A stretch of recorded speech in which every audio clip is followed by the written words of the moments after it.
By the way, eigen means proper in German. That could be where the eigenvector name comes from because it stays proper. Anyway, in the last video, we saw that when lambda is -1, we got this vector here, and when lambda is -2, we got this vector here, starting from our matrix A, which is this guy right there.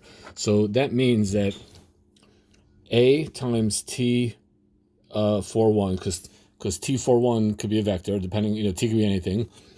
Well, that's just, if you multiply that out, that's going to be kind of like T times -4, -1, which is -1 times T of 41, but -1 makes sense because it corresponds to the -1 up there.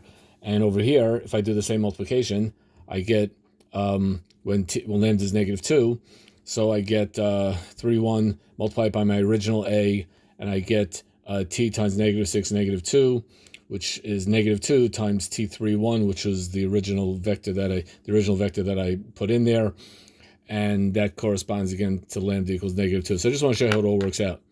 As Grace would say, I want to give a little context.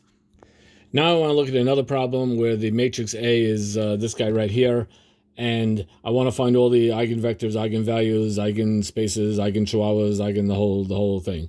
So step one is that I'm going to solve this determinant, lambda minus 2 equals 0, because that's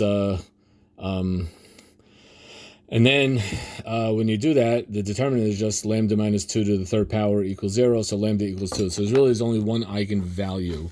Now step 2 is I want to solve, having this eigenvalue, putting in lambda equals 2.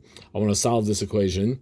So 2 minus 2, 2 minus 2, 2 minus 2, that's just all zeros. That -1's the same. So that -1 is the same. That's my guy right here. Well, I would normally put that into row reduced whatever, but it's already in row reduced form. And this gives me that y is equal to 0, the middle guy is equal to 0, and the x and the t, the x and the z are free variables. So I'm letting x equal s and t equals z. So my solution space, or my eigenspace, would be s times 1, 0, 0 plus t times 0, 0, 1. And notice that the dimension of the eigenspace is 2, because there are two parameters. Now here I have an s and a t because it's two parameters for one world, because it's all in one eigenvalue of lambda equals 2. And that's the shot.